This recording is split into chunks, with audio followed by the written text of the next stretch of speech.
Hello, welcome to market discussion of the day. Today, 21st of August 2025, Thursday ആണ്.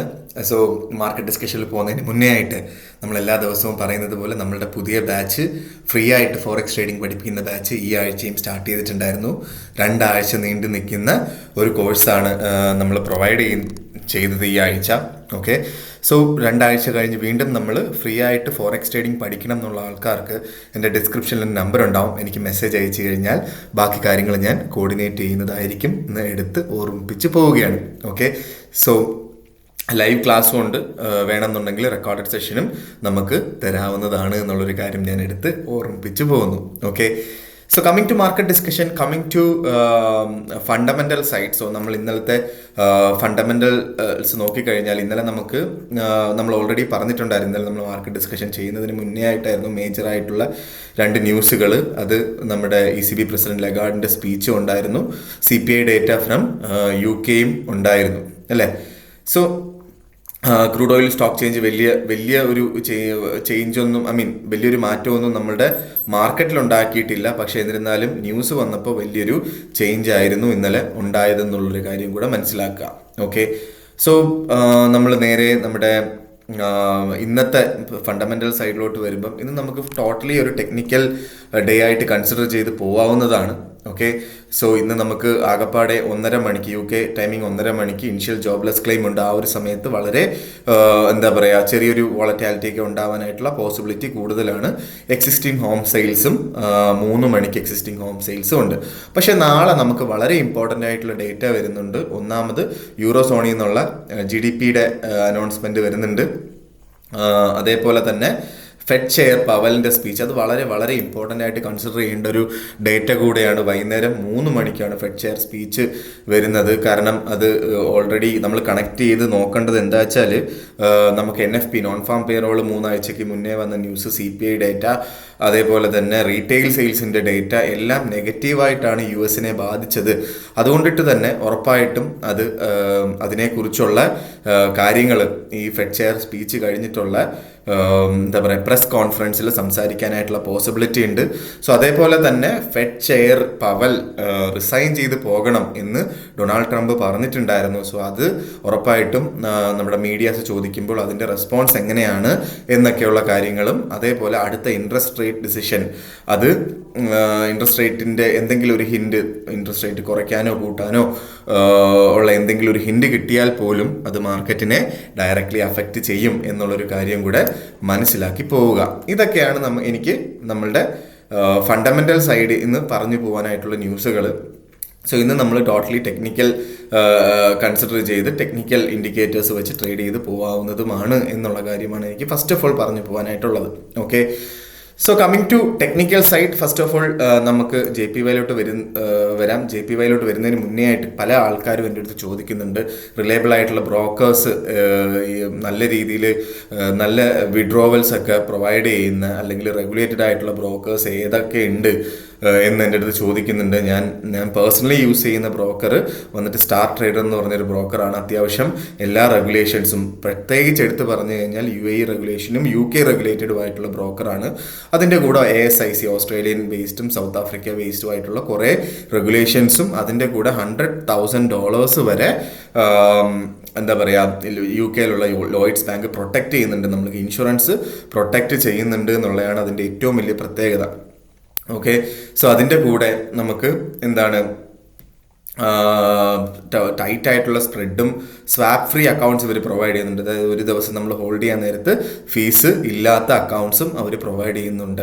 So നമ്മൾ തുടങ്ങുന്ന ഒരു സമയത്ത് ഒരു ബിഗിനറിനെ സംബന്ധിച്ചിടത്തോളം അവർക്ക് കൊടുക്കുന്ന ബോണസ് പ്രോഗ്രാമും കൂടെ ആകുമ്പോൾ, ബോണസ് പ്രോഗ്രാമിനെ കുറിച്ച് പറഞ്ഞു കഴിഞ്ഞാൽ ആദ്യത്തെ $500 50%, ടോട്ടൽ എത്രയാണോ ഡെപ്പോസിറ്റ് ചെയ്യുന്നത് അതിൻ്റെ 20% അവർ ബോണസായിട്ട് തരും. സബ്സിക്വൻറ്റ് ഡെപ്പോസിറ്റ് എപ്പോഴൊക്കെ ഡെപ്പോസിറ്റ് ചെയ്യുന്നു അപ്പോഴൊക്കെ നമുക്ക് ഈ പറയുന്ന 20% ഡെപ്പോസിറ്റ് ബോണസ് അവർ തരികയും ചെയ്യും എന്നുള്ളതാണ് അതിൻ്റെ പ്രത്യേകത എന്ന് പറഞ്ഞു കഴിഞ്ഞാൽ. സോ അത് നമുക്ക് നല്ല രീതിയിലുള്ള ഇക്വിറ്റി, നമുക്കൊരു ചെറിയൊരു ലോട്ട് എക്സ്ട്രാ ആയിട്ട് എടുക്കാൻ പറ്റും എന്നൊക്കെയുള്ളതാണ് അതിൻ്റെ ഏറ്റവും വലിയ മെറിറ്റ് എന്ന് പറഞ്ഞു കഴിഞ്ഞാൽ. അത് യൂസ് ചെയ്ത് പോകുന്ന ആൾക്കാർക്ക് നല്ല രീതിയിൽ ആ ഒരു ബോണസ് ഉപയോഗിച്ച് തന്നെ നല്ല രീതിയിൽ ട്രേഡ് ചെയ്ത് പോകാം എന്നൊക്കെയുള്ളതാണ് അതിൻ്റെ പ്രത്യേകത. സോ ആരെങ്കിലുമൊക്കെ ബ്രോക്കേഴ്സ് ഉറപ്പായി എൻ്റെ ഡിസ്ക്രിപ്ഷനിൽ എൻ്റെ ഈ പറയുന്ന സ്റ്റാറിൻ്റെ രജിസ്ട്രേഷൻ ലിങ്ക് കിടപ്പുണ്ട്. നിങ്ങൾക്ക് വേണമെങ്കിൽ അങ്ങനെ ചെയ്യാം. നിങ്ങൾക്ക് പേഴ്സണലി എന്നെ വിളിച്ച് സംസാരിക്കുകയാണെങ്കിൽ എന്നെക്കൊണ്ട് ചെയ്യാൻ പറ്റുന്ന എന്താ പറയുക ഓഫേഴ്സും ഞാൻ നിങ്ങൾക്ക് പറഞ്ഞു തരാം എന്നുള്ളതാണ് എനിക്ക് ഫസ്റ്റ് ഓഫ് ഓൾ പറഞ്ഞു പോകാനായിട്ടുള്ളത്. Okay, so coming to market discussion, coming to technical side, JPY 147.59 എന്ന് പറയുന്ന റേഞ്ചിൽ നിൽക്കുന്നു. ഇന്നലെ JPYയിൽ നല്ല രീതിയിൽ പ്രോഫിറ്റ് എല്ലാവർക്കും കിട്ടിയിട്ടുണ്ട് എന്നുള്ളതാണ് എൻ്റെ വിശ്വാസം. ഞാൻ 147.24 എന്ന് പറയുന്ന റേഞ്ചിൽ ഞാൻ ആ ട്രേഡ് അവസാനിപ്പിച്ചു. കാരണം മാർക്കറ്റ് മാത്രം താഴോട്ട് പോകത്തില്ല എന്നൊരു തോന്നലുണ്ടായത് കൊണ്ടിട്ടാണ്. ഓൾമോസ്റ്റ് അത്യാവശ്യം നല്ലൊരു പ്രോഫിറ്റ് കിട്ടിയിട്ടുണ്ട്. ഓക്കെ, സോ ഇനിയും 148 അവിടെ കിട്ടിയാൽ വീണ്ടും സെല്ല് ചെയ്ത് മുന്നോട്ട് പോവുക എന്നുള്ളൊരു കാര്യമാണ് എനിക്ക് പറഞ്ഞു പോകാനായിട്ടുള്ളത്. പക്ഷേ ഇന്ന് ചിലപ്പോൾ 148 റേഞ്ച് വിട്ട് മുകളിലോട്ട് പോകാനുള്ള പോസിബിലിറ്റി ഉണ്ട്.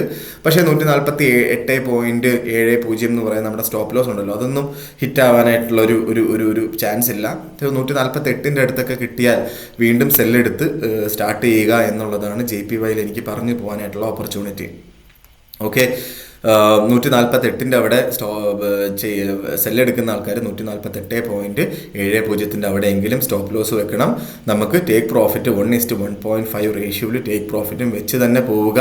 അറ്റ്ലീസ്റ്റ് മാർക്കറ്റ് ഒരു റേഞ്ചിൻ്റെ അകത്ത് ആയതുകൊണ്ടിട്ടും സ്ലോ മൂവ്മെൻ്റ് ആയതുകൊണ്ടിട്ടും ചിലപ്പം 1:1.5 റേഷ്യോ കിട്ടിയില്ല എങ്കിൽ അറ്റ്ലീസ്റ്റ് 1:1 റേഷ്യോയിലെങ്കിലും സ്റ്റോപ്പ് ലോസും ടേക്ക് പ്രോഫിറ്റും ഇട്ട് പ്രോഫിറ്റ് എടുത്ത് മാറുക എന്നുള്ളൊരു കാര്യമാണ് എനിക്ക് JPYയിൽ പറഞ്ഞു പോകാനായിട്ടുള്ളത്. നേരെ നമ്മൾ യൂറോയിലോട്ട് വരുമ്പോൾ യൂറോ 1.16543 എന്ന് പറയുന്ന റേഞ്ചിൽ നിൽക്കുന്നു.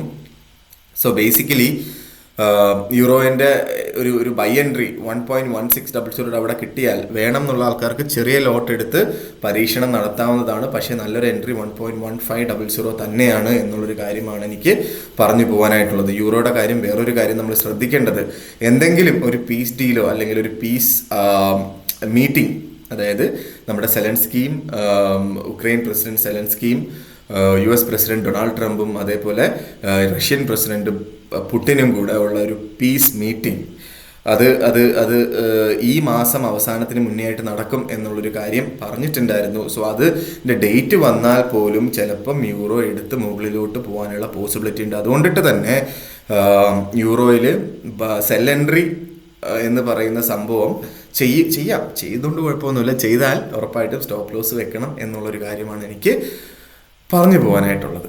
ഓക്കെ, നേരെ നമ്മളുടെ GBPയിലോട്ട് വരുമ്പോൾ 1.3452 നിൽക്കുന്നു. ഇന്നലെ നമ്മൾ 1.3500 അവിടെ ബൈ എടുക്കാൻ പറഞ്ഞിട്ടുണ്ടായിരുന്നു. ഞാനും ബൈ എടുത്തിട്ടുണ്ടായിരുന്നു. പക്ഷെ മാർക്കറ്റ് താഴോട്ട് പോയി.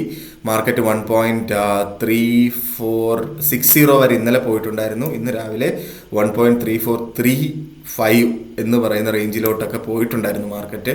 സോ അന്ന് ബൈ എടുത്തിട്ട് ഇന്നലെ മെനഞ്ഞാന്ന് ബൈ കിട്ടിയിട്ടുള്ള ആൾക്കാർക്കൊക്കെ സ്റ്റോപ്പ് ലോസ് അടിച്ച് പോയിട്ടുണ്ടാവും ഇപ്പം. ഓക്കെ, പക്ഷെ ഞാൻ ഇന്നലത്തെ മാർക്കറ്റ് ഡിസ്കഷനിൽ പറഞ്ഞൊരു കാര്യമുണ്ട്. ഇന്നലെ മാർക്കറ്റ് തിരിച്ചൊന്ന് കയറിയ സമയത്ത് 1.3500 തന്നെ അല്ലെങ്കിൽ 1.34950 റേഞ്ചിൽ എനിക്ക് ആ ഒരു ബൈ എൻട്രി എനിക്ക് കട്ട് ചെയ്ത് കളയാൻ പറ്റി. വളരെ ചെറിയൊരു ലോസിൽ, ഓക്കെ, വളരെ ചെറിയൊരു ലോസിൽ എനിക്ക് ഒരു എന്താ പറയുക 10 പിപ്സിൻ്റെ ലോസിൽ എനിക്ക് ഇറങ്ങാൻ പറ്റി എന്നുള്ളതാണ് എനിക്ക് ഇന്നലെ ഞാൻ ചെയ്ത ഏറ്റവും വലിയ കാര്യം. ഞാനത് നിങ്ങളുടെ അടുത്തും പറഞ്ഞിട്ടുണ്ടായിരുന്നു.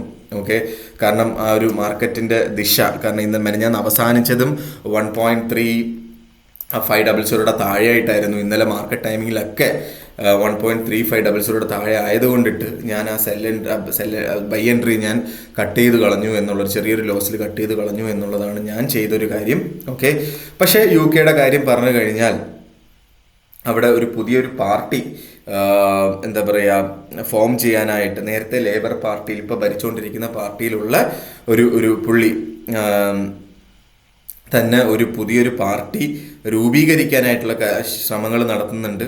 ഓക്കെ, എന്താ പറയുക, ഇപ്പം അത് എന്തായി തീരും എന്നുള്ളൊരു കാര്യം അറിയില്ല. അതിനെ ബാക്കപ്പ് ചെയ്യാനായിട്ട് നമ്മുടെ എലോൺ മസ്ക് ആണ് അതിനെ ബാക്കപ്പ് ചെയ്യുന്നതും. സോ അത് മാർക്കറ്റിൽ അല്ലെങ്കിൽ GBP നമ്മൾ കുറേ കാലമായിട്ട് പറഞ്ഞുകൊണ്ടിരിക്കുന്ന ഒരു ലോങ്ങർ ടേം അപ് ട്രെൻഡ് ചിലപ്പം അതിന് ചെറിയൊരു രീതിയിൽ താഴോട്ട് വരാനായിട്ടുള്ള പോസിബിലിറ്റി അത് മൂലം ഉണ്ടാക്കുന്നുണ്ട് എന്നുള്ളൊരു കാര്യം മനസ്സിലാക്കുക. സോ അതുകൊണ്ടിട്ട് തന്നെ ടെക്നിക്കൽ കൺഫർമേഷൻ ഇല്ലാതെ ബൈ എൻട്രിയിലോട്ട് എടുക്കാതിരിക്കുക. 1.3500 ഇവിടെ മുകളിൽ മാർക്കറ്റ് അവസാനിക്കുകയും ഒരു ദിവസം അവസാനിക്കുകയും ഒരു മാർക്കറ്റ് ടൈമിങ്ങിലെങ്കിലും മാർക്കറ്റ് 1.3500 മുകളിലാണ് എങ്കിൽ നമുക്ക് മാർക്കറ്റിൽ നിന്ന് ബൈ ചെയ്ത് മുന്നോട്ട് പോകാം. ഇല്ലാത്ത പക്ഷം നമുക്ക് വെയിറ്റ് ചെയ്ത് തന്നെ ഇരിക്കുക. 1.3300 വരുന്നത് വരെ വെയിറ്റ് ചെയ്യണം എന്നുള്ളൊരു കാര്യമാണ് എനിക്ക് ഈ ഒരു പൊളിറ്റിക്കൽ അൺസർട്ടനിറ്റി ഉണ്ടായത് കൊണ്ടിട്ട് എനിക്ക് പറയാനായിട്ടുള്ള കാര്യം. ഓക്കെ, സോ കാരണം അങ്ങനെ വരുമ്പോൾ ഉറപ്പായിട്ടും GBPയിൽ അത് വലിയ രീതിയിലുള്ളൊരു ഇമ്പാക്റ്റ് ഉണ്ടാക്കാനായിട്ടുള്ള പോസിബിലിറ്റി വളരെ കൂടുതലാണ് എന്നുള്ളൊരു കാര്യം മനസ്സിലാക്കുക. ഓക്കെ, സോ നേരെ നമ്മൾ ഗോൾഡിലോട്ട് വരുമ്പം ഗോൾഡ് ഇപ്പം വളരെ ചെറിയ നാരോ മൂവ്മെൻ്റ് ആണ്. ഇന്ന് രാവിലെ 3352 വരെയൊക്കെ മാർക്കറ്റ് പോയിട്ടുണ്ടായിരുന്നു. രാവിലെ എന്ന് പറഞ്ഞാൽ വെളുപ്പിനുള്ള ക്യാൻഡിലാണ് കേട്ടോ ഇത്. അപ്പം UK ടൈമിങ് ഓൾമോസ്റ്റ് 11 മണിക്കുള്ള ക്യാൻഡിലാണ്. അതായത് രണ്ടാമത്തെ ക്യാൻഡിൽ, ഇന്നത്തെ ദിവസത്തെ രണ്ടാമത്തെ ക്യാൻഡിലാണ്. 3300 ഇന്നത്തെ ഫസ്റ്റ് ക്യാൻഡിലാണ് 3350 47 സ്റ്റാർട്ട് ചെയ്ത് 51 വരെ പോയിട്ടുണ്ട്. പിന്നീട് മാർക്കറ്റ് സ്ലോലി ഗ്രാജുവലി താഴോട്ട് പോവുകയും ചെയ്തു. മാർക്കറ്റ് ടൈമിങ്ങുകളിലൊന്നും തന്നെ മാർക്കറ്റ് 3345 അവിടെ കയറിയിട്ടില്ല എന്നുള്ളൊരു കാര്യമാണ് നമ്മൾ മനസ്സിലാക്കേണ്ട കാര്യം. 3345 അവിടെ ഞാനൊരു സെൽ ലിമിറ്റ് എടുത്ത് വെച്ചിട്ടുണ്ട്. ഓക്കെ, അത് ഹിറ്റ് ചെയ്യും. അത് നല്ല രീതിയിലുള്ള ഒരു ടേക്ക് പ്രോ അല്ലെങ്കിൽ സ്റ്റോപ്പ് ലോസും കൃത്യമായിട്ട് വെച്ചിട്ടുണ്ട്. ഞാനൊരു വൈഡർ റേഞ്ചിലാണ് സ്റ്റോപ്പ് ലോസ് വെച്ചിട്ടുള്ളത്. ചെറിയ ലോട്ടാണ് എടുത്തിട്ടുള്ളത്. കൂടുതലും ഗോൾഡിൽ ചെയ്യുമ്പോൾ ഒരു സെൽ എൻട്രിക്ക് വേണ്ടി മാത്രം വെയിറ്റ് ചെയ്ത് ചെയ്യുക. കാരണം നമുക്ക് താരിഫ് പ്രമാണിച്ചിട്ടുള്ള ടെൻഷൻസ് ഒക്കെ കഴിഞ്ഞു. ഓക്കെ, അതേപോലെ തന്നെ നമുക്ക് എന്താ പറയുക, താരിഫ്, അതേപോലെ വാറിൻ്റെ സീൻസ്. ഇപ്പം റഷ്യ ഉക്രൈൻ വാർ ഏകദേശം ഒരു പീസ് ധാരണയിലാകുന്നു എന്നുള്ളതാണ് നമുക്ക് കിട്ടിയിട്ടുള്ള ഇതേവരെയുള്ള ഒരു റിപ്പോർട്ടും അല്ലെങ്കിൽ നമുക്ക് മനസ്സിലാക്കാൻ പറ്റുന്ന കാര്യങ്ങളും ഒരു പീസ് ഡീലിൽ എത്തുന്നത് തന്നെയാണ്. ഓക്കെ, സോ അങ്ങനെ ഒരു പീസ് ഡീലിൽ എത്തിക്കഴിഞ്ഞാൽ എന്തായി തീരും എന്നുള്ള കാര്യമാണ് ഫസ്റ്റ് ഓഫ് ഓൾ നമ്മൾ മനസ്സിലാക്കേണ്ടത്. എന്തായിരിക്കും?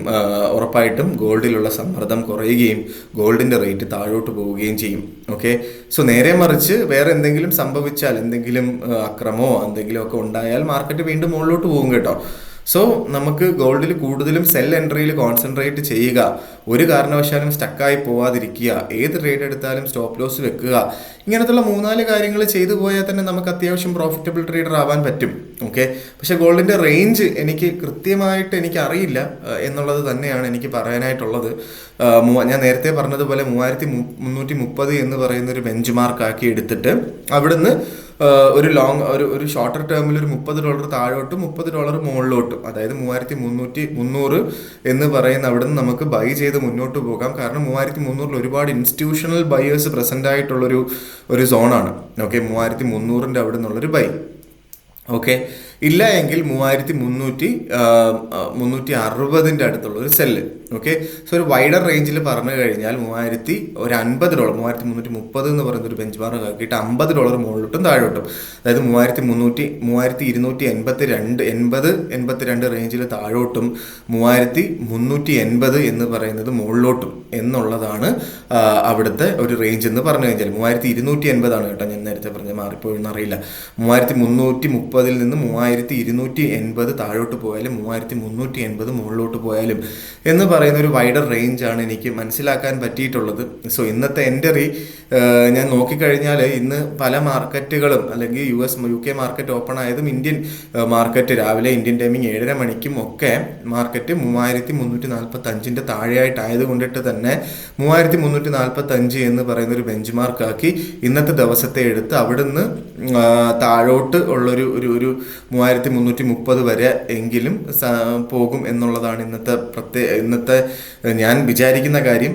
പ്രത്യേകിച്ച് മാർക്കറ്റിലൊന്നും സംഭവിച്ചില്ല എങ്കിൽ എന്താ പറയുക, US മാർക്കറ്റ് ഓപ്പൺ ആവുന്ന സമയത്തൊക്കെ എന്തെങ്കിലും ഒന്നും സംഭവിച്ചില്ല എന്നുണ്ടെങ്കിൽ അതായിരിക്കും ഇന്നത്തെ റേഞ്ച് എന്ന് ഞാൻ വിശ്വസിക്കുന്നു. ഓക്കെ, സോ എന്താ പറയുക, 3330 അവിടെ നിന്ന് ബൈ എടുക്കണമെന്ന് ചോദിച്ചാൽ ഞാൻ വേണ്ടാന്നേ പറയത്തുള്ളൂ. 3345 അവിടെ കിട്ടിയാൽ വേണമെങ്കിൽ സെല്ലെടുത്ത് നമുക്ക് നോക്കാവുന്നതാണ്. 3300 കഴിഞ്ഞ വട്ടം പോയ ഹൈയുടെ 3352 മുകളിലായിട്ട് ഒരു $2-3 മുകളിലായിട്ട് സ്റ്റോപ്പ് ലോസ് ഇട്ട് ടൈറ്റായിട്ട് സ്റ്റോപ്പ് ലോസ് വെക്കുന്നുണ്ടും തെറ്റില്ലാത്ത കാര്യമാണ്. ഇല്ല എന്നുള്ള ആൾക്കാർക്ക് നിങ്ങൾ എടുക്കുന്ന എത്ര ലോട്ടാണോ ആ ലോട്ടിൻ്റെ പകുതി എടുത്തിട്ട് ഒരു $20 എങ്കിലും സ്റ്റോപ്പ് ലോസ് വെക്കാം എന്നുള്ളതും ഒരു പ്രത്യേകതയാണ്. 3365-66 റേഞ്ചിലൊക്കെ സ്റ്റോപ്പ് ലോസ് വെച്ചിട്ട് നമുക്ക് പരീക്ഷണം നടത്താവുന്നതുമാണ്. കാരണം മാർക്കറ്റ് പയ്യെ താഴോട്ട് പോകാനുള്ള പോസിബിലിറ്റി കൂടുതൽ ആയതുകൊണ്ടിട്ടാണ് ഞാൻ അങ്ങനെ പറഞ്ഞത്. അപ്പം പക്ഷേ അങ്ങനെ വൈഡർ സ്റ്റോപ്പ് ലോസ് വെക്കുന്നുണ്ടെങ്കിൽ നിങ്ങൾ എടുക്കുന്ന ലോട്ട് സൈസ് കുറയ്ക്കുക എന്നുള്ള കാര്യമാണ് എനിക്ക് പറഞ്ഞു പോകാനായിട്ടുള്ളത്. ഓക്കെ, സോ ഇതൊക്കെയാണ് എനിക്ക് മാർക്കറ്റ് ഡിസ്കഷനിൽ പറഞ്ഞു പോകാനായിട്ടുള്ള കാര്യങ്ങൾ ഇന്നത്തെ ദിവസം. ഉറപ്പായിട്ടും നമുക്ക് എന്താ പറയുക, വീഡിയോ ഇഷ്ടമാവുകയാണെങ്കിൽ ഫ്രീ ആയിട്ട് ഫോറക്സ് ട്രേഡിംഗ് പഠിക്കണം എന്നുള്ള നിങ്ങളുടെ സുഹൃത്തുക്കളുണ്ടെങ്കിൽ ഈ വീഡിയോ അയച്ചു കൊടുക്കുക.